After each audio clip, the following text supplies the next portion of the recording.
I don't think you need to ask what my position is on reform of the defamation laws, given my family history. In fact, it's probably true to say that the Reform Party wouldn't exist today without Singapore defamation laws. The founder of our party would probably still be the leader of the party on the left, if he was still alive today. So perhaps we should thank Singapore's defamation laws and our government for the gift of the Reform Party.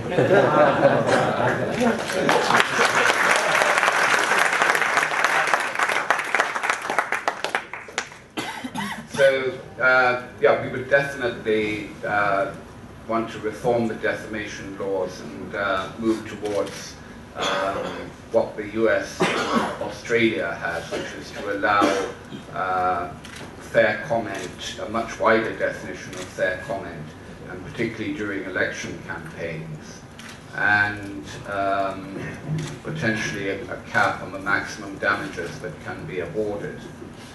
What's interesting in Singapore is that I think somebody did a statistical analysis of the damages awarded in ordinary defamation suits and those awarded in political defamation suits.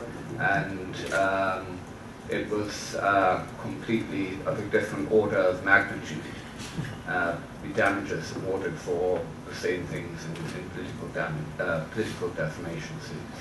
Of course, we believe that freedom is necessary for innovation and for the development of a modern knowledge-based economy. In fact, as I said earlier, progress and freedom and liberty go hand in hand. You can't have one without the other. On WikiLeaks, we support, the Reform Party supports the Freedom of Information Act. But in situations such as where it might endanger lives or is actual a national security situation, then I would support restrictions on the leakage of classified information. So I don't think it's correct in those circumstances. And finally, I think Bremer's question on the mindset of Singaporeans, I think it's deeply ingrained, the brainwashing of Singaporeans over 50 years. And that's one of the insights that people who've lived abroad, and Singaporeans who've been abroad, can bring back to Singapore.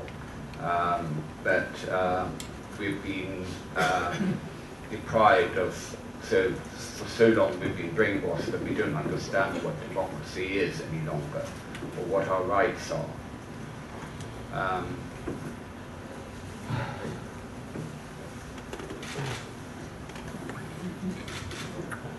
I'd like to start with the last question first.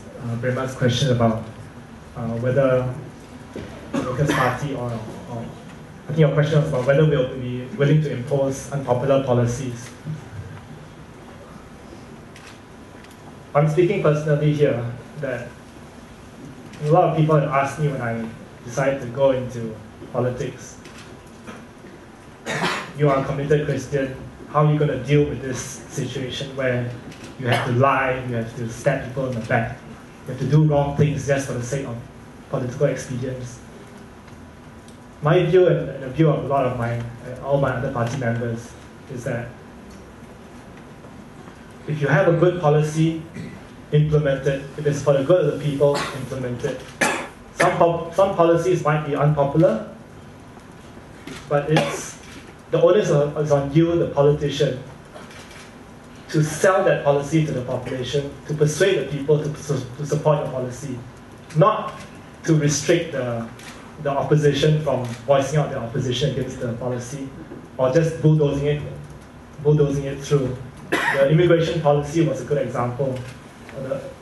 It was an unpopular policy, and it was a bad policy.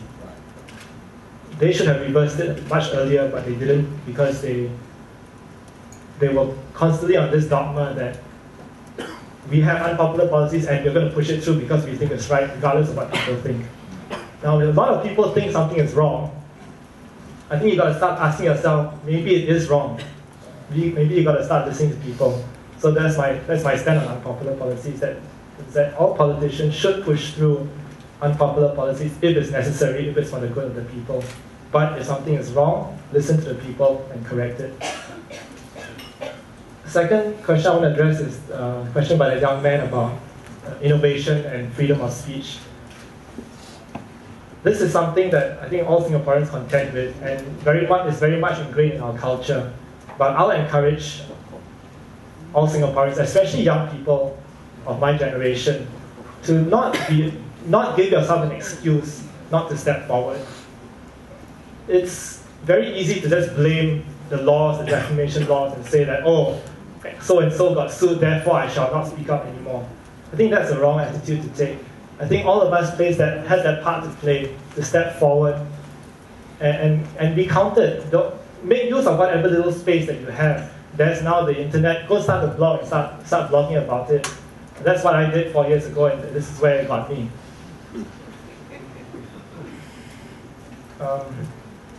Next question I want to address is the defamation law. Now there are two types of defamation laws as far as I'm aware in Singapore. There's criminal defamation and there's civil defamation.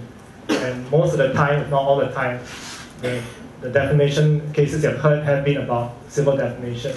And I remember talking to a retired judge before, and he told me that the defamation laws generally are broad enough that it's very easy to convict if you really want to, and especially when it comes to the heat of the political battle. What he said was that the PAP leaders should not have even brought those cases to court, because that's something I feel that would turn to stifle political discussion, because people who are not aware of the laws may just stay very far away from contributing anything. And the last question I want to address is WikiLeaks, and something that I find very interesting because I used to be a foreign service officer, and I used to be the one writing those kind of notes, those confidential notes. And I'd hate to have some of those notes which I wrote be released to the public.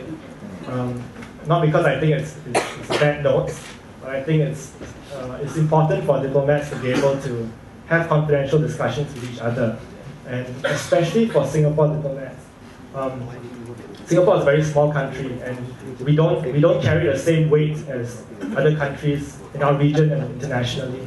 And one of our values of our diplomats is the ability to gather information from different countries, different people, academics, journalists, and be able to communicate that to the great powers, whether it's China, whether it's the US. And if it comes to a stage where we cannot speak frankly, I think that's where we lose a bit of our edge over the other countries. It prevents us from being able to punch above our weight. I think tonight we've heard a lot about your viewpoints, we've heard a lot of preaching, we've heard a lot of what we don't like about PAP and what you like to see done. But what I'm going to ask is strategy. What's your strategy for making sure that people do more than just listen to you? If we vote you into Parliament, I'm very sorry, I don't think you'll be government, I think you'll be opposition. So as an opposition MP, what's your strategy for making sure that people do what you're advocating rather than just listening to what you're advocating? Thanks. It's slightly related to that. Before you even get into Parliament, what is your strategy for getting in?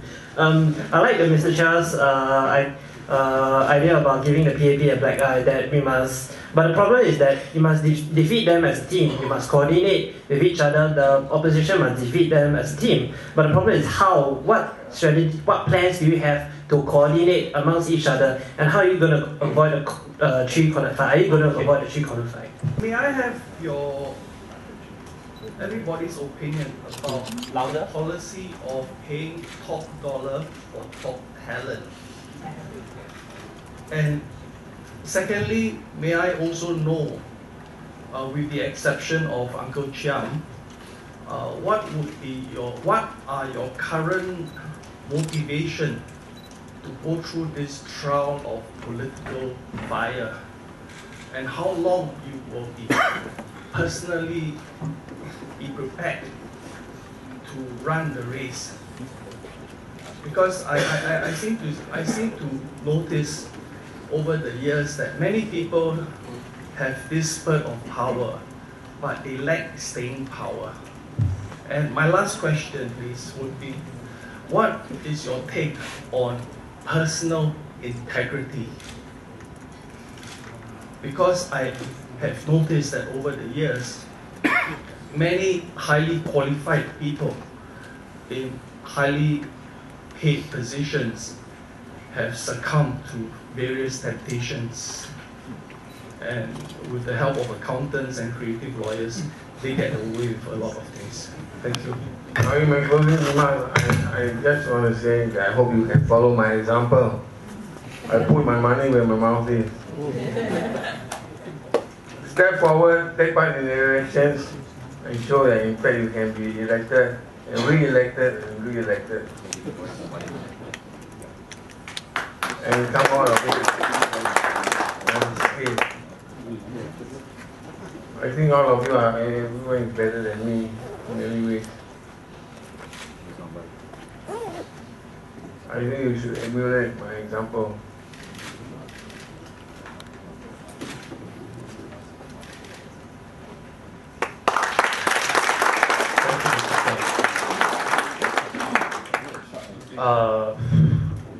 Mr. Jayaratnam, or whoever would like to take the credit. I think in terms of asking us how we would be able to convince you to vote for us, help us, or do the things that we do, I think the only way forward for us would be just to lead by example. Just by doing the things that we have been doing, in hope that someone will follow in our footsteps, either as party activists, as candidates, or just help us, or even just choosing to vote for us. I think that's the only thing that we can do. Talking about pulling all our weight together, I believe the opposition, by the very fact that we have come together for this forum, all of us do wish to be able to work together, to form a united front, to be able to match up to what the ruling party is. I believe that flowing from this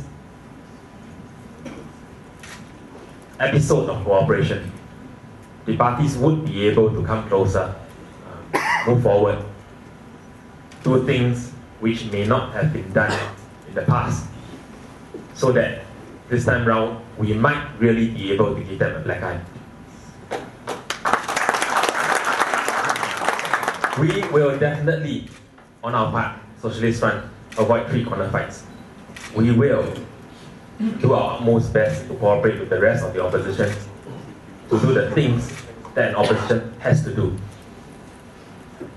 I won't want to review any plans, but all I can say is that we will cooperate with the rest, because our guns are pointed in only one direction, and that is the PAP.